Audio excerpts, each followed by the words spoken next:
What's up, Crypto Knights? Derek here with you again, and today we've got some pretty exciting news to talk about in the world of Ethereum.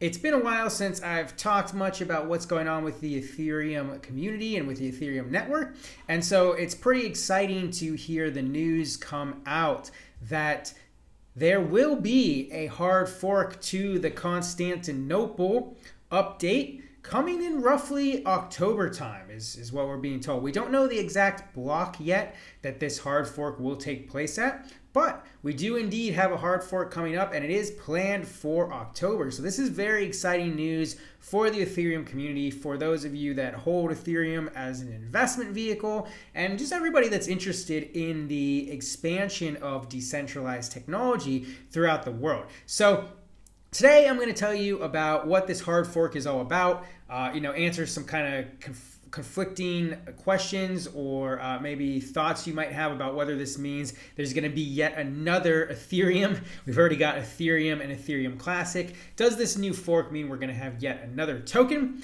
We'll get into that a little bit. But before we do, I do want to let you know, of course, in the, for transparency, that I do currently hold roughly 20% of my cryptocurrency portfolio in Ethereum. So I am a believer in Ethereum. I am invested in it. And I just want to put that out there before I share my opinions about what's going on with Ethereum and, just for transparency's sake. So Constantinople is the latest hard fork, and it is coming in October. All right, and this is very exciting news because, of course, one of the big issues that we're having right now with the cryptocurrency space in general, but also specifically with Ethereum, is the issue of scalability.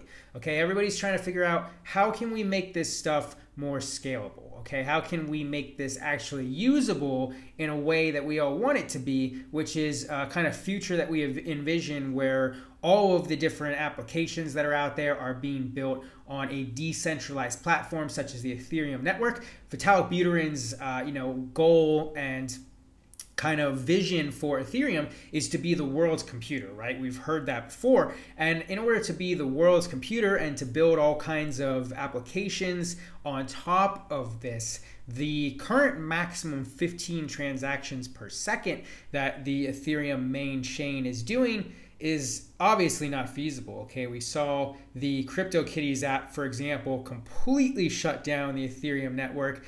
More recently, we've seen some issues with different exchanges and causing kind of gas wars on the Ethereum network. Also, a lot of times when there are large ICOs where they will have a gas war as well, everybody's trying to send their Ethereum to ICOs at the same time. It can really slow down the network. So we're clearly not where we need to be just yet, and there's a lot of work to be done on that front. So Constantinople is part of that. This Ethereum hard fork is part of that, but there's also a couple of other additional layers of scalability that go into it, and that's just on the main chain, on the main network itself. We're also going to talk a bit about layer 2 scaling solutions, which personally I believe are the better solution for a number of different reasons, which I'll get into a little bit with you. But so we have here on July 27th, the Ethereum developers, a lot of the main developers behind the project, announced that the new Ethereum hard fork Constantinople will be released sometime during the second week of October. Okay, and this was just made, the announcement was just made during the developer and stakeholder meetup, and it's addressing the issues that people have with the Ethereum ecosystem as it stands today, and how we're going to make this scalable and usable by millions, possibly hundreds of millions, maybe even billions of people around the world in the future. Okay, so the developers also revealed that the test code for the hard fork is being run multiple times by the foundation, and that the key objective is to make sure the transition occurs smoothly. The Ethereum team has also stated that the hard fork will be created to usher in a new age of blockchain network usage. The developers have also said that they are going to make the mainnet less expensive and much more efficient to use. The officials of the Ethereum Foundation have revealed that, quote, some of the updates that have reached the implementation phase include EIP 210, which reorganizes the way block hashes are stored in Ethereum, and EIP 145, which increases the speed of arithmetic in the Ethereum virtual machine, or EVM. The team has also announced that there are 2 more updates in the pipeline, one that will add Ethereum status channels and the other that will change the way smart contracts interact with each other. So this is all part of the plan to improve the network scalability and security and privacy protocols. So this is part 2 of 2 of the forking process. The following are the main features of the Byzantium hard fork. So there was 2 parts of this fork, and it's going to continue moving forward. There will also be sharding added. There will also be Casper, which is of course the proof of stake protocol change that has been slowly rolled out. Right now we're getting into a kind of hybrid proof of work and proof of stake area where most of the consensus on the network is still being done through the proof of work method. But in the long term, the idea for Ethereum is to change over to proof of stake, which of course is a massive change and a massive undertaking for the developers and everybody working on the Ethereum project. And it's something that's going to have to be kind of rolled out over time, and we're going to have to really just see how it works. And that's the really exciting thing about cryptocurrency, about blockchains, about what we're doing here, is that this is all very experimental. We're trying to build a new world, a new way of doing things, decentralization as kind of a rallying call around all of the projects and platforms and different ideas that are being built right now. But there's a lot that's unknown still, and we won't know the answers about what works and what doesn't work until we get out there, get our hands dirty, and build this future that we want. Okay, so here are following main features. So embedding transaction status codes in receipts. The Byzantium hard fork enables parallel processing of multiple transactions, which increases the network's ability to speed up task execution. This is done by communicating transaction statuses using successive blocks, thereby starting a series of parallel processes. Enhancing cryptography. The upgrade brought in the code for the implementation of 4 smart contracts that reduce the power required to execute ZK snarks. ZK snarks is a cryptography type that is being increasingly used in the cryptosphere due to its ease of use and high security standards.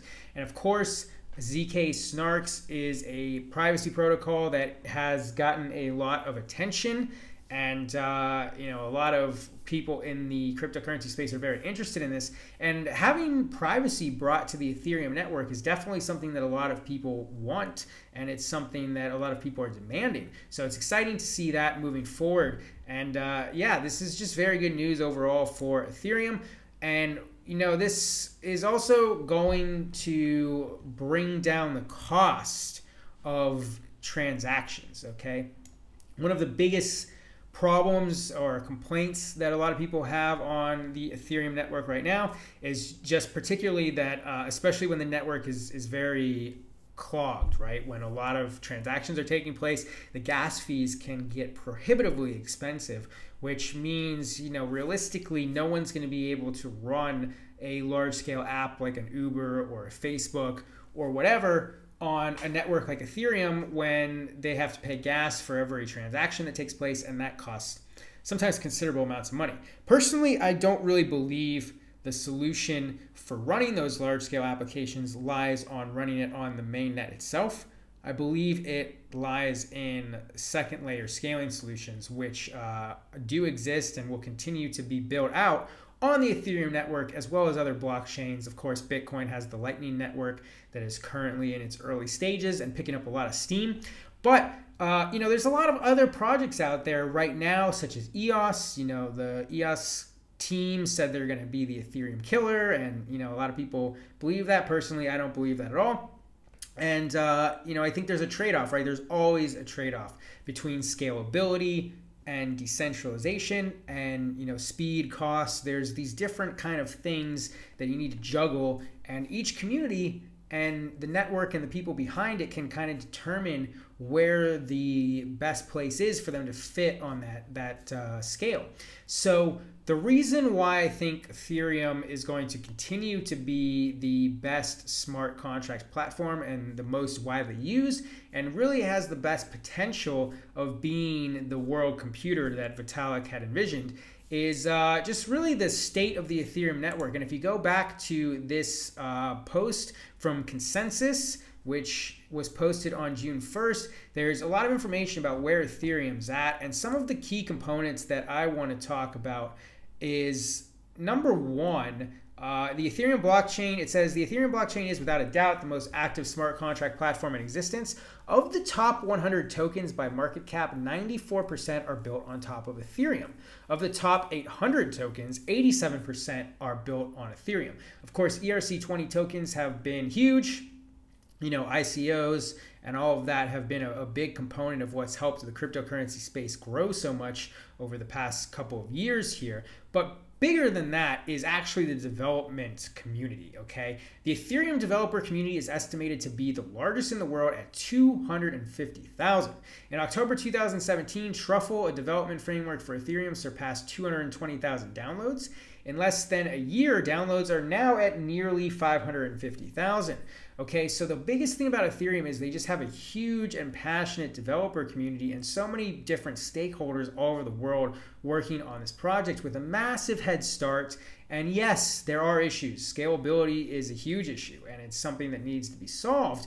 But I don't think right now, looking at the landscape, it's as big of an issue as we think it is. And the reason I say that is because there really just aren't that many people using decentralized applications or using cryptocurrencies at all right now for anything beyond speculation. Okay, trading, you know, trying to get sick gains and all that. This is basically what crypto is right now, and I don't think that's going to change for the next few years. So I think things are going the way they should be. There's development happening and there's progress and growth happening. And I think the Ethereum community, the Ethereum project is still positioned to be the dominant force in the smart contracts, you know, decentralized application development space. Government adoption has obviously been huge, and yeah, there's a lot happening with the Ethereum community and the development work and everything. So beyond that, I do want to talk about layer 2 scaling solutions, because I personally think layer 2 scaling solutions are what will allow us to really build next generation massive apps and allow for hundreds of millions, possibly even billions of people around the world to use this stuff in the future. Okay, so if you haven't heard of Loom Network is a project that I'm really excited about right now on Ethereum, and this is a next generation blockchain application platform for Ethereum. And so Loom Network has distributed proof of stake, which is the same type of consensus method that EOS uses. And they actually kind of say that they're like EOS on Ethereum, but they create these side chains that allow for truly scalable games, applications, whatever you want, okay?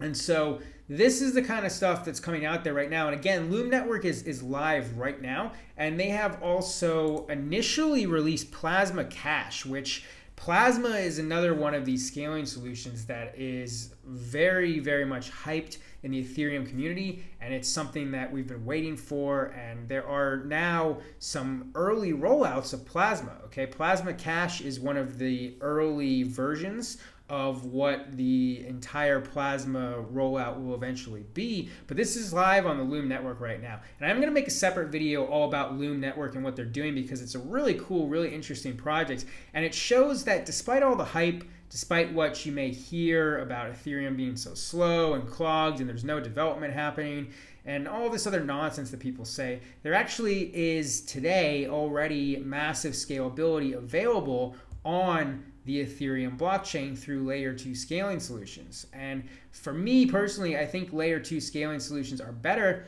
because they don't force any changes in consensus to the main net, to the main blockchain, and therefore they don't cause more centralization, okay? And that, again, is the trade-off. If you compare something like EOS, for example, where there are 21 block producers that control consensus on the network, that is very, very centralized versus something like Ethereum, where there's over 35,000 different nodes that all have their own say in consensus, and really there's no central party that controls it. So there's that trade-off, right? EOS is talking about a lot of high transaction speeds, and the benefits that come with that, but then there's the trade-off. So Ethereum, if you use a second layer scaling solution like Loom, which again does use the same consensus method as EOS does, of course it runs a little bit differently in the Loom network, but it's a layer 2 scaling solution. So it doesn't force anyone that's an Ethereum user to deal with any changes to the way Ethereum itself works. It just allows application developers